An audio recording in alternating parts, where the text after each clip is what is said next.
para mais um vídeo nesse canal, Jeito da Dani, e voltei com a parte 2 deste livro aqui, muito marcado, mas prometo que dessa vez eu vou tentar fazer mais resumido, tá?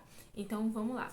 Não esquece de deixar o like, se inscrever no canal e comentar aqui embaixo, tá bom? Qualquer comentário, qualquer curtida já ajuda aqui o canal a crescer, tá bom? Se você tá gostando desse conteúdo, dá um like e compartilha com os amigos, com as amigas, com a mãe, com o pai, com a família inteira, tá bom? Então vamos lá.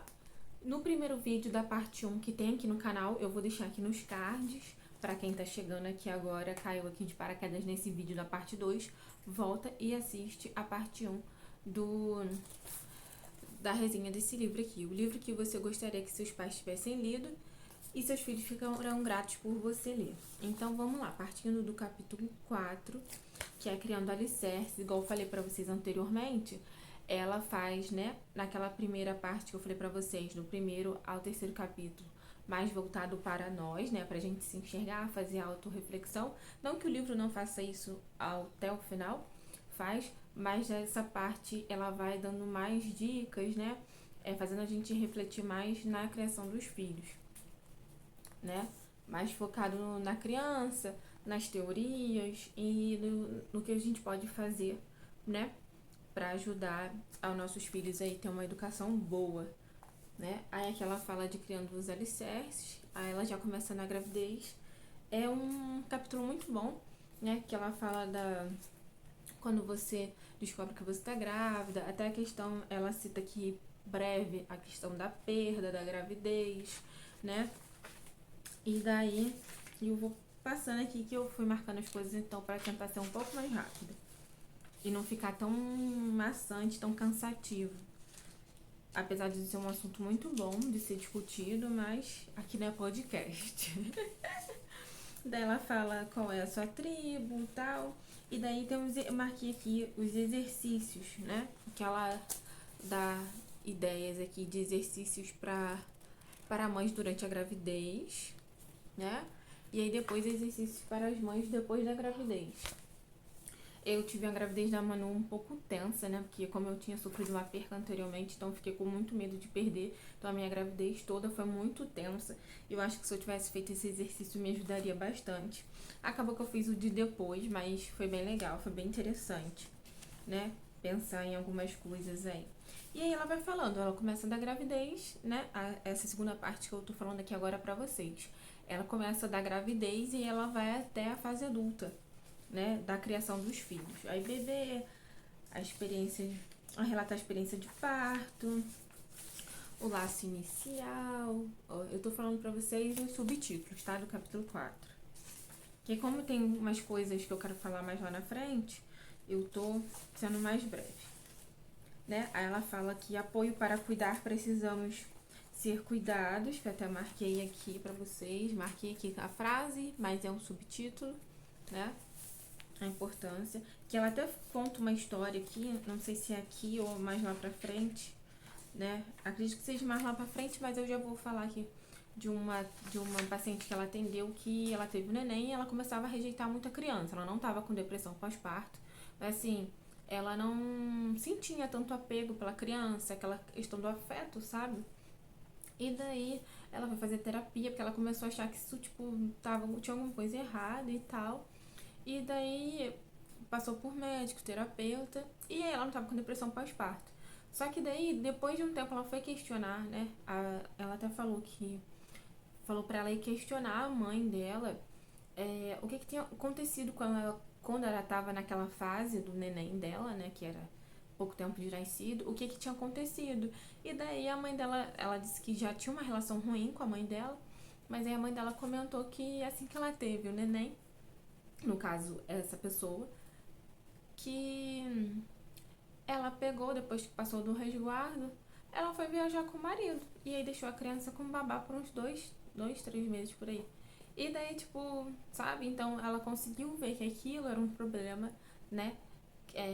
Da infância dela, lá, a primeira infância. E ela fala que é muito importante a gente construir esse apego, esses laços com os nossos filhos, né, nas primeiras infâncias, que são os primeiros anos e tal. Mas isso é pra vida inteira, né? Mas ela fala que é primordial, né? Muito importante esses primeiros anos. né? Aí, vamos pular aqui. Tô tentando ser um pouco mais sucinta.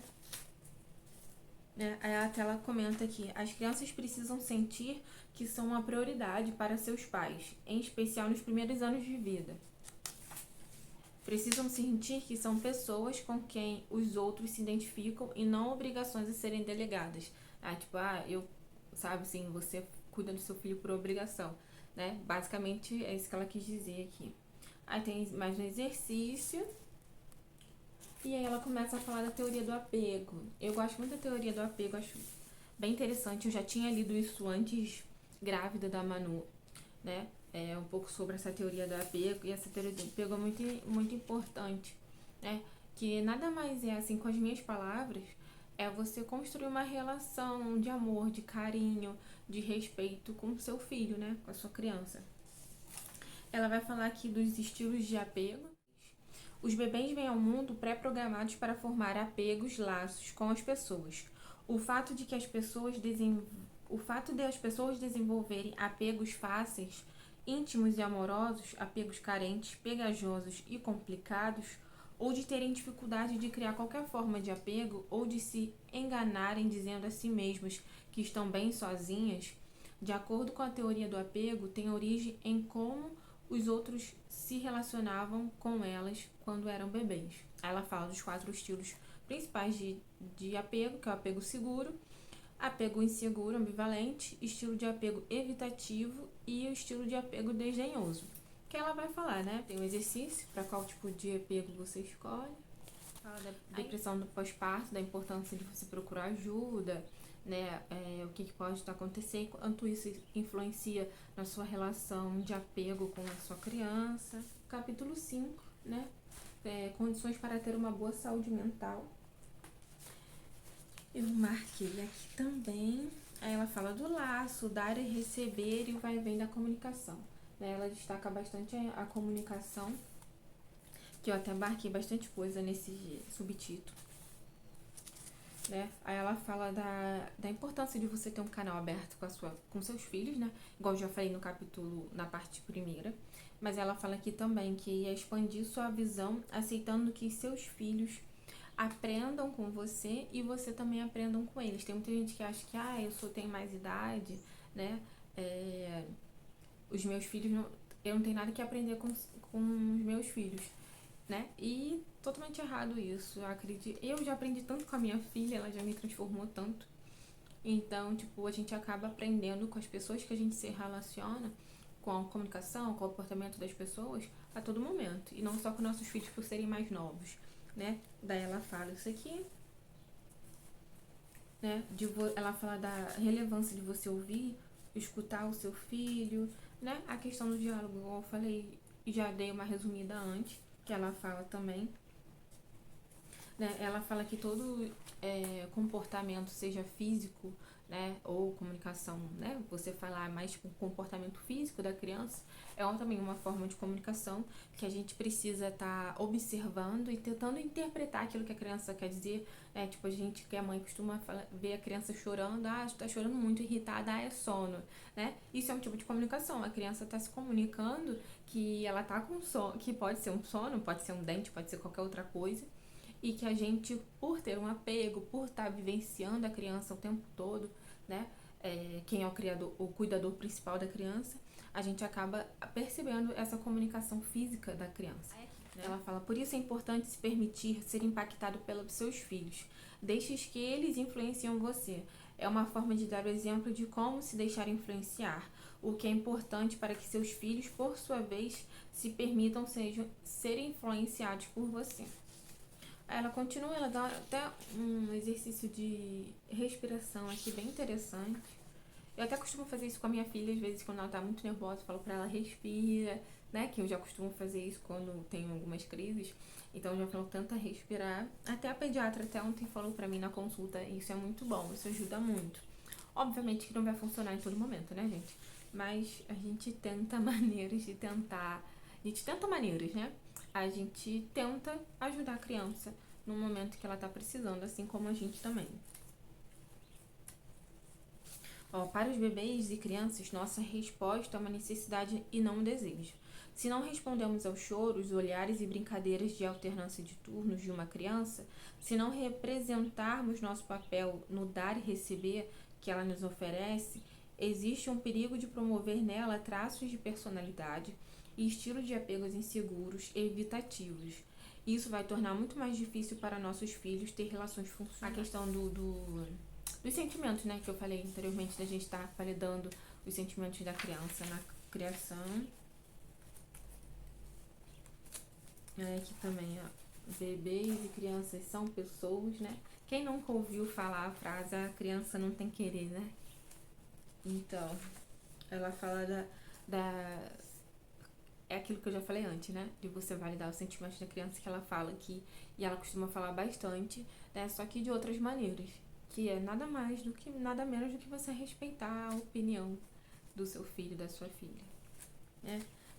Aí ela fala aqui como treinar nossos filhos para serem irritantes e como romper esse ciclo, que tudo que ela fala que a criança acaba sendo aquela criança irritante, né, de estar querendo chamar atenção o tempo todo, porque é a forma dela se comunicar de que alguma coisa a gente está falhando, né? Obviamente que a gente sabe que tem essa fase da criança querer sempre atenção e tal, mas a gente precisa ficar atentos aos sinais de comunicação que ela cita anteriormente, né? Aí aqui, o apego, a ânsia e o amor pelos pais podem parecer opressivo às vezes, mas aproveite. É um sinal de que a criança formou uma relação forte com você. Aí outro parágrafo também. Todos passamos por estágios de desenvolvimento, mas cada um em seu próprio ritmo. Não vou dizer qual é a idade certa para sorrir, sentar ou se lembrar de uma música, porque o fato de nos desenvolvermos em estágios e velocidades diferentes não nos torna melhores ou piores. Esse parágrafo faz todo sentido. Eu lembro que uma época eu tava assim, bem irritada com meu marido, bem irritada com o meu casamento, não tinha mais paciência. Aí eu lembro que uma professora na faculdade falou assim pra mim que ela me pegou no estágio, eu já cheguei já irritada. Ela, Dani, o que foi? Eu falei, briguei com o marido. Aí ela falou pra mim, você é muito acelerada, você tá lá na frente. Só que você precisa entender, obviamente que eu não sou melhor que todo mundo, né? Mas ela quis dizer assim que eu tô sempre pilhada, sempre pensando na frente, no futuro, fazendo as coisas e sempre me planejando, organizando e tal. Só que ela fala pra mim, você precisa entender que cada pessoa desenvolve e amadurece no tempo dela, né? Segundo a neurociência, fala que até os 25 anos que a gente amadurece, né? Acho que meu marido tava com essa faixa aí, tava mais novinho, eu acho, 24, por aí. Então você precisa entender que ele tem o ritmo dele, então você precisa ter um pouco mais de paciência. Coisa que eu não tenho, né? Mas eu lembro desse toque dela e me ajudou muito naquele momento que eu precisava. E esse parágrafo faz todo um link junto com essa minha experiência, né? Aí ela fala como encontrar sentido em criar os filhos, que por muitas vezes é muito cansativo, né?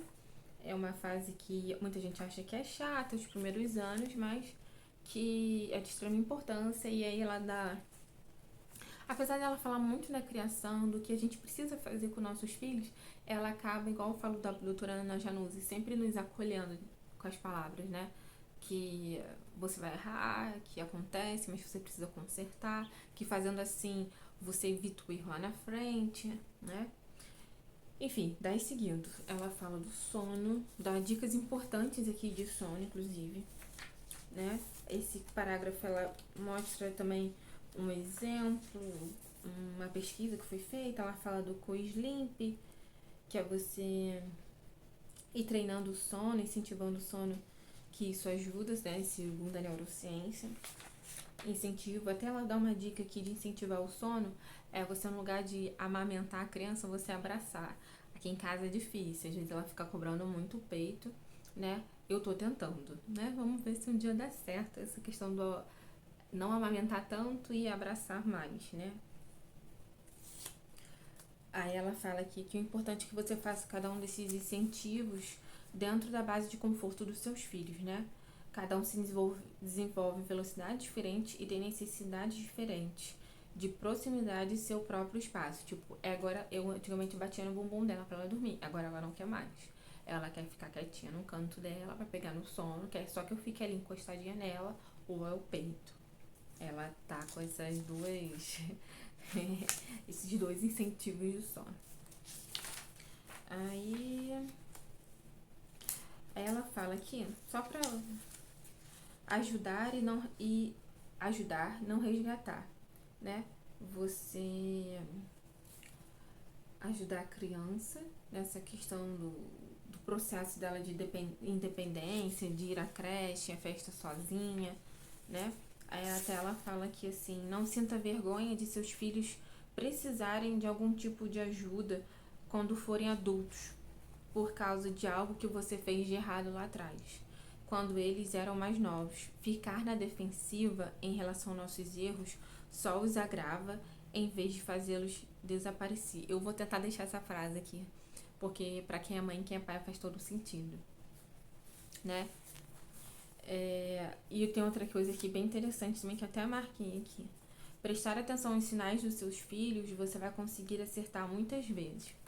Eu lembro que, até marquei aqui, Manu Covid. Quando o Manu tava com... A gente foi pro Rio de Janeiro visitar meus pais.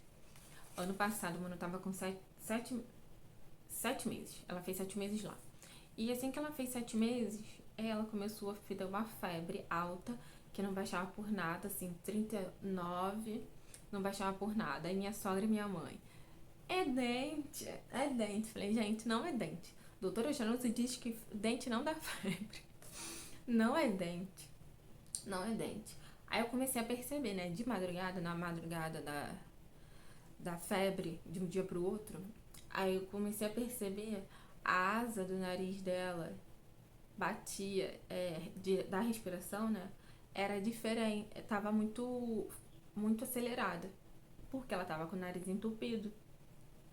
E eu lembro que a doutora Ana Januse, que tem resenha do livro dela, que ela fala do batimento da asa, né, da respiração, a nossa asa do nariz aqui, ela encolhe, né, aos pouquinhos, conforme a gente vai respirando. E aí tem que ser não sei tantos, até os 4 meses, né? Aí depois disso você pode observar. Aí eu comecei a ficar contando aquilo ali de madrugada. Liguei a lanterna, fiquei contando. Falei, ela tá entupida, não é dente. Não é dente. Olha que eu tinha passado pomada por dente, enfim. Não é dente.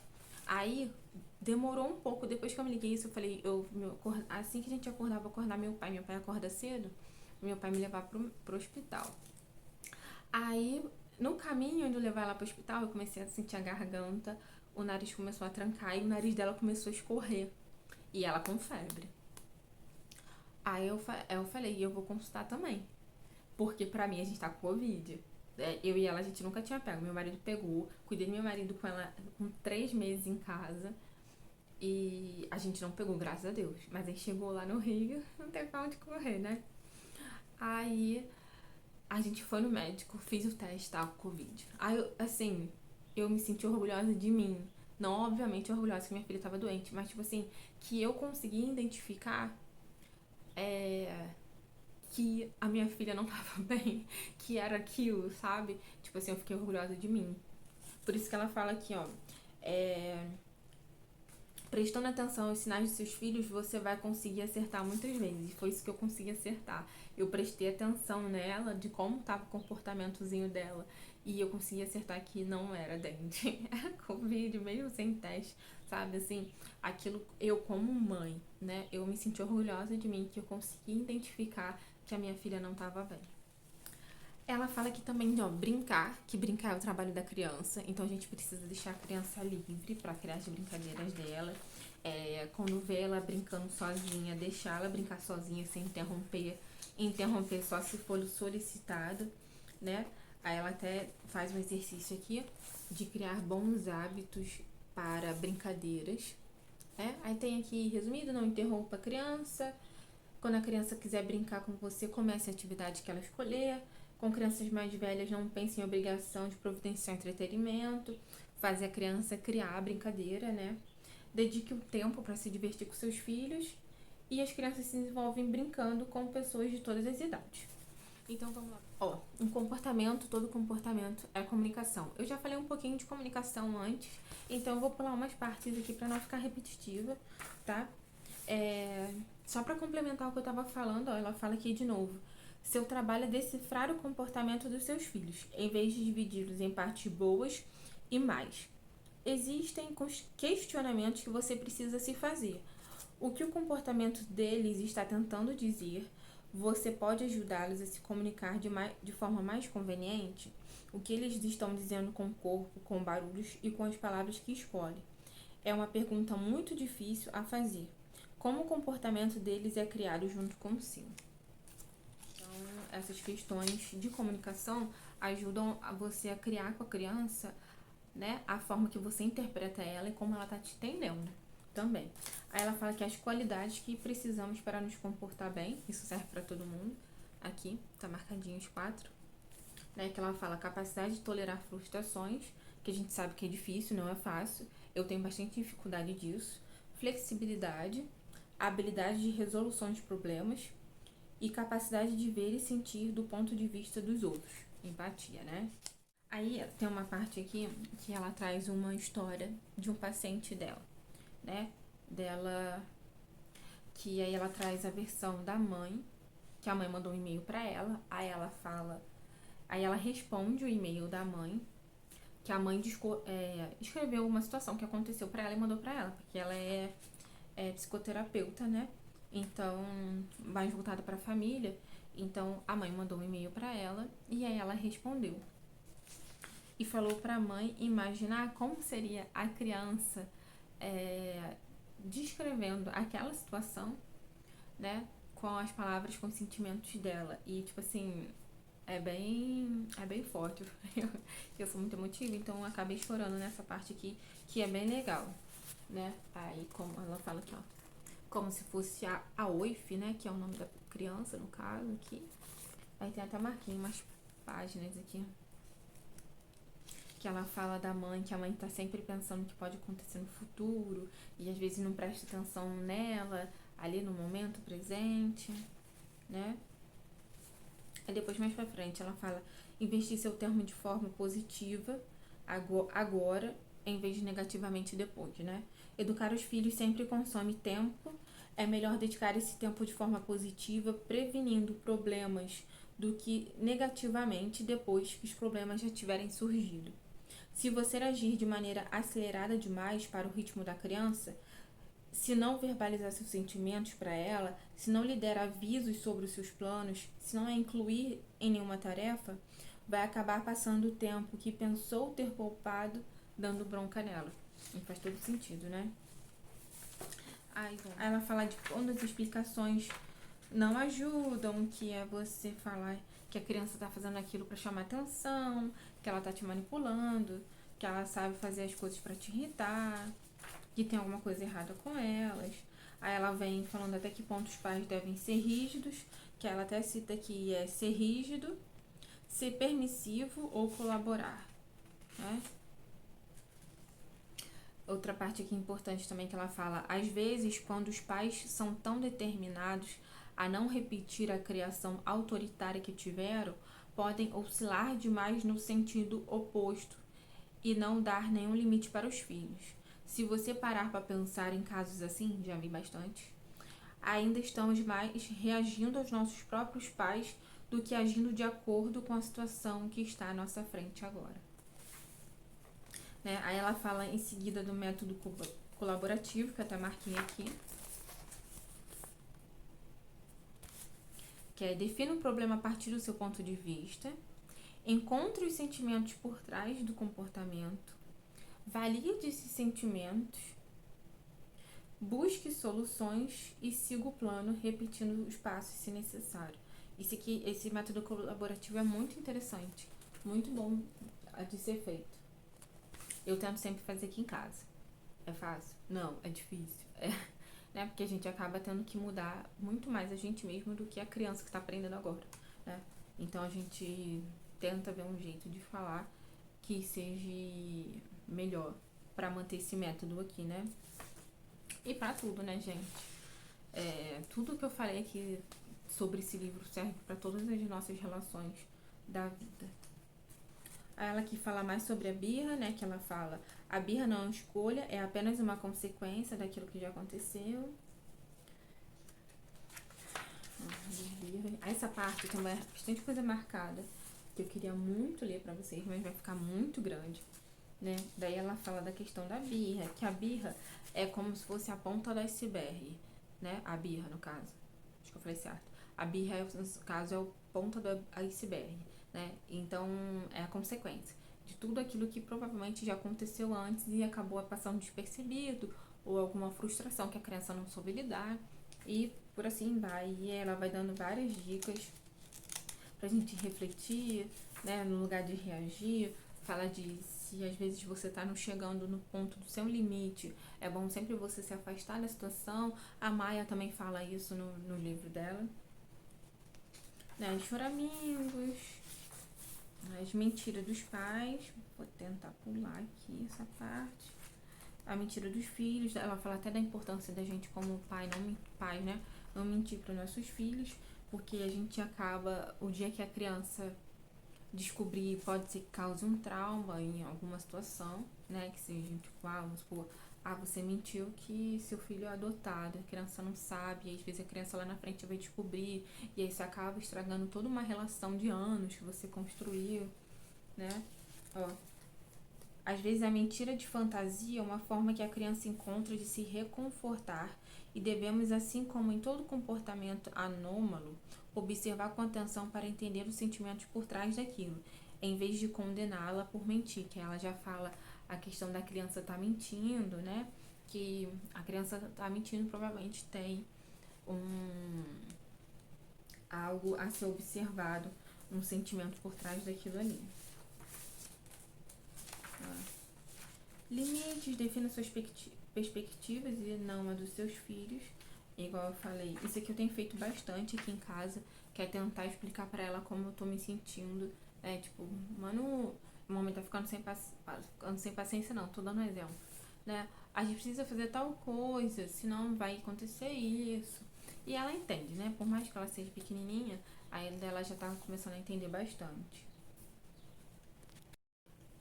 Ó, ela até fala aqui, ó.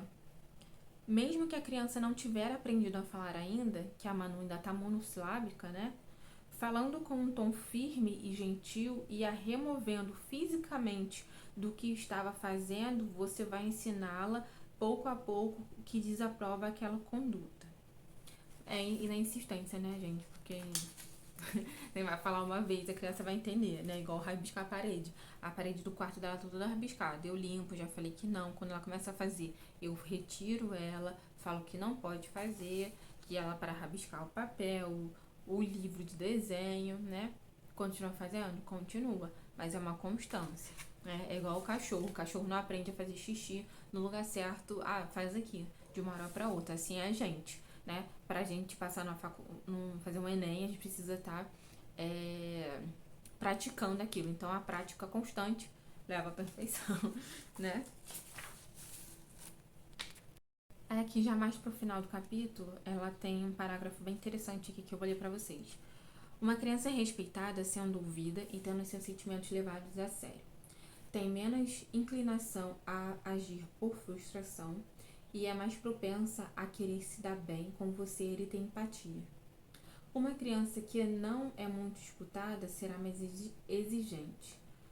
Com crianças muito pequenas, são necessários muitos anos até elas conseguirem se articular claramente. Então, você vai precisar ouvir por meio da observação. Aqui, acho que é o último, se eu não me engano, é o último subtítulo do sexto capítulo, né? Que é definir limite com crianças mais velhas e adolescentes. Aí ela vai falar, defina o problema, encontre os sentimentos por trás, que é basicamente aquela situação lá do método colaborativo. Procure soluções. Lembre-se, quando quiser impor um limite, faça isso a partir de uma perspectiva, sem tentar definir a dor do adolescente. Exponha tanto seus sentimentos como seus motivos, porque seus sentimentos são o motivo, né? Aí que ela fala de adolescentes e jovens adultos. A importância de você construir essa relação boa com seus filhos de toda a vida, né? Ela fala que sua função como mãe ou pai é oferecer um limite, um espaço para a busca de soluções e, o mais importante, não fazer tempestade em um copo d'água. Como adultos, não costumamos evoluir e nos desenvolver tão rapidamente quanto nossos filhos. E a imagem que temos deles pode ter sido apropriada 6 meses atrás, mas não está atualizada hoje. Eu falo isso muito, isso acontece muito comigo, com meu marido. Às vezes, sempre que a gente vai visitar nossos pais, a gente parece que... E eu acredito que para eles também deve ser assim, que a imagem que a gente tinha deles de 6 meses atrás, de 1 ano atrás, já não é a mesma, né? As pessoas mudam, né? A gente está em constante mudança e evolução. Aí, ela fala que ela, finalmente, quando fomos adultos, que não é o último, é esse aqui, significa muito para os filhos adultos quando os pais se interessam de maneira não intrusiva por sua vida. Você sempre foi um espelho para os seus filhos. Como eles se veem e se sentem em relação a si mesmos, vai sempre, em algum grau, ser influenciado pela maneira como você responde a eles, como fica feliz por eles, como se dirige a eles e como se relaciona com eles. Vou tentar deixar essa frase também, que essa frase aqui é bem boa pra gente refletir. Então é isso, gente. O livro acaba aqui. Aí aqui já começa o epílogo, que ela vai agradecer as pessoas, né? Aqui não, o epílogo ela faz um resumão do livro, né? Ela tem aqui umas sugestões de leitura e aí tem os agradecimentos dela. Aqui é a autora do livro. Só que aqui eu queria ler pra vocês essa parte aqui também, ó. Tá vendo aqui? Que é o que resume basicamente o livro. Ela não traz o plano perfeito, né? Que a pessoa fala aqui, que eu não sei quem que fez essa parte aqui. Não tem nome. Aí fala assim: perceber como sua própria criação afeta a relação com seus filhos. Aceitar que cometerá erros e entender o que pode fazer a respeito deles. Dar fim a ciclos e padrões de comportamento negativos. Lidar não só com os próprios sentimentos, mas também com os de seus filhos. E entender o que certos comportamentos comunicam. Né? E aí, gente? É o livro que eu gostaria que meus pais tivessem lido? Né? A gente... Obviamente que eu não tô falando que a criação dos meus pais foi uma porcaria. Obviamente que não foi. Tenho certeza que eles estão assistindo. Beijo, amo vocês. Né? Mas hoje em dia, certos pontos que eu vejo a partir das minhas leituras, tem certas coisas que eu não pretendo, né, fazer com a minha filha, que isso é normal. É bom que a gente acaba rompendo com alguns ciclos que já vieram das gerações passadas dos nossos pais, né? A gente também vai errar igual a eles, a gente não vai acertar sempre. O importante é a gente estar sempre buscando conhecimento, né? Que conhecimento não ocupa espaço, conhecimento ninguém te arranca, ninguém tira de você, né? Então, pra gente fazer o melhor para nós, né? E para nossos filhos, né? Igual ela fala, pra gente não chorar pelo leite derramado lá na frente. E eu tenho certeza que Manuzinha vai ficar muito grata de eu ter lido esse livro. É simplesmente um livro maravilhoso que fez, assim, uma mudança em mim, né? Igual o livro da doutora Ana Janus, que é um acalento, um abraço. Esse aqui também é demais. Então, mas principalmente pro lado psicológico, né? Da gente se ver, se repensar, refletir, né? E pensar em si, sempre buscar sempre ser uma pessoa melhor, um pai melhor, uma esposa, um esposo melhor, um amigo melhor. E é muito bom. Eu super recomendo vocês a leitura. Façam. Eu acho que os vídeos vão ficar grandes, porque eu queria muito trazer esse livro aqui pro canal, porque ele é um livro muito bom, muito transformador. Pelo menos pra mim foi, né? E eu achei muito maravilhoso. Ela fala de uma maneira clara. Não é tão clara quanto da Maia, né? Ela traz algumas palavras mais difíceis, ela dá algumas voltas, mas é porque ela traz mais de um lado psicológico, né? Psicológico, ela é psicoterapeuta, né? Ela é psicóloga, então ela traz mais esse lado psicológico. O da Maia, se for comparar com o da Maia, a Maia ela é pedagoga, então ela traz de uma forma mais didática, né? A interpretação, mas esse livro é muito bom, tá? Comprem. Vocês não vão se arrepender nem um pouquinho de fazer essa leitura, tenho certeza. Então, eu já tô lendo outro livro que eu não peguei, vou pegar rapidinho. Ó, eu já tô lendo esse aqui, O Cérebro da Criança, que também é muito bom, mas ele traz mais pra parte da neurociência, que aí vem vários neuros aqui, a neurolinguística, neuropsicopedagogo, mas ela é mais voltada para a parte realmente do cérebro, né? Da ciência, que a ciência fala sobre o desenvolvimento do cérebro da criança, que eu espero trazer aqui pro canal para vocês também. Então é isso, eu espero que vocês tenham gostado. Desculpa, o vídeo ficou muito grande, mas não tinha como resumir muito esse livro. Então é isso. Beijo, não esquece de se inscrever no canal, deixar seu like, comentar aqui embaixo, tá bom? Até o próximo vídeo. Tchau!